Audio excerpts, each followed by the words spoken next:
Ndasubiye kubaha kaze mwanywanyi tubana makuru n'ibiganiro vya misi yose tubashikiriza kuri n'umuresha kuri yanyu mukunda cyane ya Isange TV, imbonesha kuri imwe rudende bashikiriza amakuru n'ibiganiro utosanga handi, imbonesha kuri bashikiriza amakuru n'ibiganiro biba vyakorewe amatohoza. Ndabaye kaze rero mwe banywanyi tubana makuru n'ibiganiro vya misi yose twama tubashikiriza ku muresha kuri yanyu mukunda cyane ya Isange TV, ni iteka n'umunezero ntangere vyo gusubira kubana namwe mwanywanyi tubana makuru n'ibiganiro vya misi yose twama tubashikiriza kuri n'umuresha kuri yanyu mukunda cyane ya Isange TV. Ndabaye kaze rero makuru yo mwirijoro, amakuru menshi cyane n'amakuru duhawe n'amasoko yacu kubyiriwe biraba hirya nino kwisi ndetse no ngaha mu gihugu cacu c'u Burundi. Dore rero zimwe mu nkuru amakuru yacu ari buze gushimikirako iri joro ku wa 8 Ntwarante 2025 ibara riraguye mu Burundi.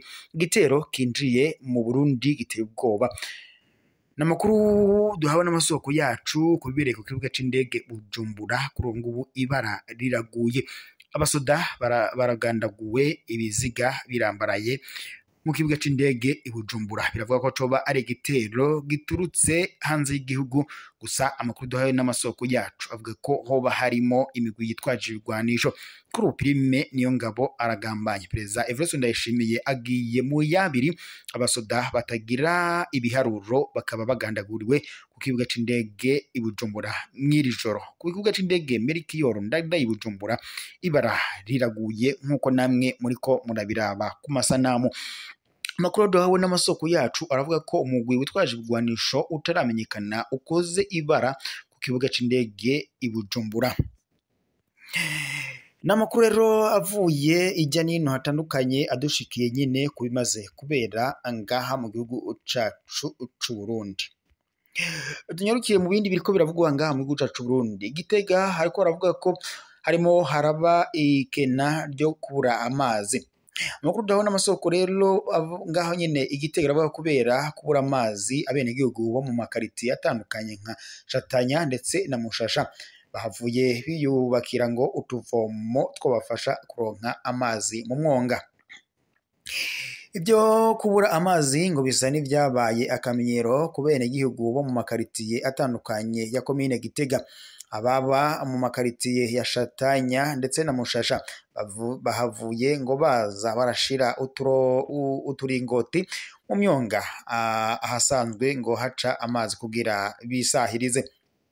Nyamara ayo mazi nubwo ngo afasha benshi mu gihe aya Regideso yabuze, bamwe bikeka ko ngo aya mazi yoba atari meza, gusa hari abayakoresha mu guteka gusa ndetse n'abayakoresha mu kuyanywa. Nkuko rero amakuru duhabwa n'amasoko yacu abidushikiriza abivuga ko nga abanywa aya mazi bo bavuga ko ari meza ngo kuko ngo amazi atemba ataba yanduye.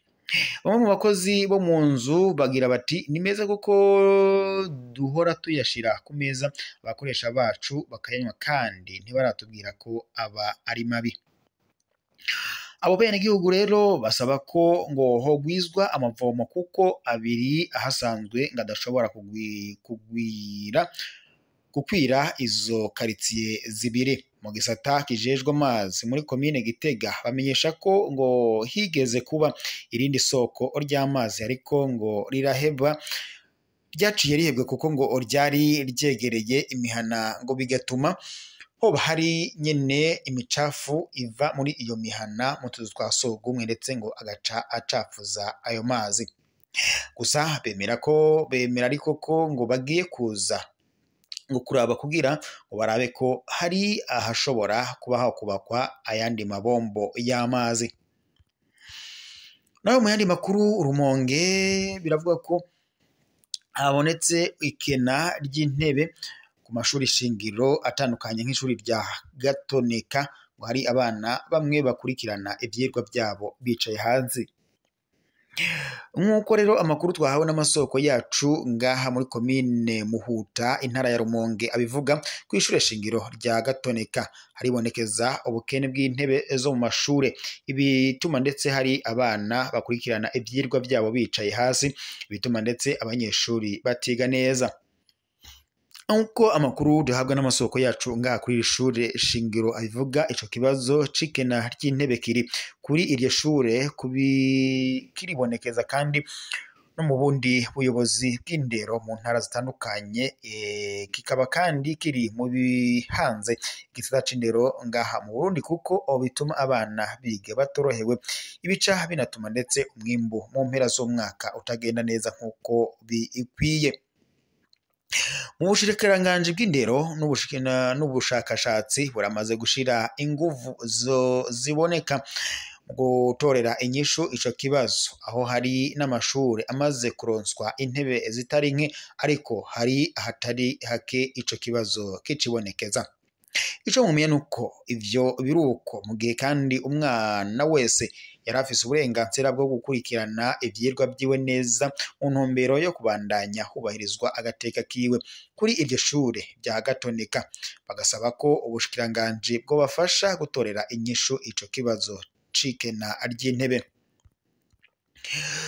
Tubandanirije amakuru kuriko biravugwa ngaha mu Burundi, mu gihe kuri uyu munsi wa gatandatu kw'igenekerezo rya 8 Ntwarante 2025 hahimbazwaga umunsi mukuru wahariwe abakenyezi ngaha mu Burundi ndetse no mu makungu ijya nino kuri ubu ngubu mu Burundi.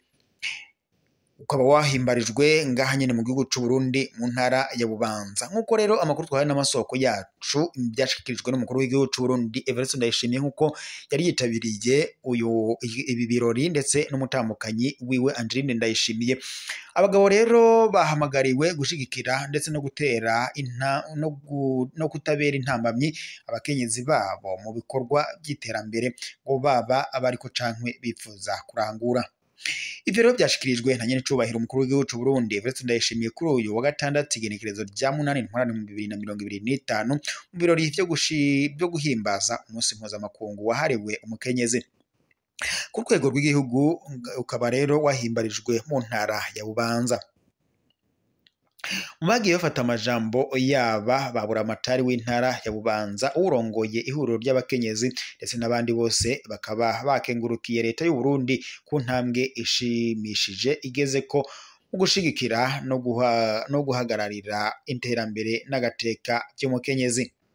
Nayo umukuru w'igihugu c'u Burundi Evariste Ndayishimiye mu ijambo ryiwe akaba yamenyesheje ko uwo munsi watanguye Burundi bwaramaze gutera intambwe mu bijanye n'agateka k'abakenyezi, ngo nayo ngo kuvyo basaba ngo bita ko ari ibibazo ngo n'ibibazo bijanye no kuvavanura ibihe isi igezemwo n'ibihe by'akahise, agahamagarira abakenyezi ikwama bagendera akaranga ndetse n'akabanga naho ngo boba bari mu byicaro bikomakomeye. Naho ku kijanye no kungana kuvugwa hagati y'abagabo ndetse n'abakenyezi, umukuru w'igihugu c'u Burundi Evariste Ndayishimiye naho yatanze umuco amenyesha ko ubwo bungane ngo buharurwa nyene hageze mu bikorwa nyabwonko, ariko iyo hageze mu magara yabo ngo abo bantu babiri ntibashobora kungana. Nubwo biruko ngo agateka kazina mukenyezi karubahirizwa mu gihugu c'u Burundi, ngo kuko uwofashwe ahohotera umukenyezi leta iramuhana ngo kandi hisunzwe amategeko. Naho ku bijanye n'iterambere umukuru w'igihugu c'u Burundi Evariste Ndayishimiye ahamagarira abagabo gufata mu mugongo abakenyezi b'inkerabutsi ngo bariko canke bifuza kurangura ibikorwa by'iterambere. Aba bakenyezi ngo akabasaba gushira imbere imigambi yo kugwiza umwimbu. Agatera kandi akamo abarongoye amabanki ndetse n'abarongoye amashirahamwe mpuzamakungu asanzwe ashigikira imigambi y'abakenyezi ngo kutaraba nkunzi. Naho mu bijanye n'umutekano nyene icubahiro umukuru w'igihugu c'u Burundi Evariste Ndayishimiye akaba yahamagariye buri murundi wese kugira umwete wo kurangura ibikorwa biganisha mu mbona kazoza y'u Burundi, ngo ariko kandi babikore bagavye ngo kuko abanyenzigo ngo bataryamye. Akabasaba kwama barikanuye ngo ntihagire uwigira sindabibazwa mu gucungera amahoro n'umutekano ngo kuko wanka kurwanira umweko ngo wa nyoko itongo rya so bakarikunyaga ubona.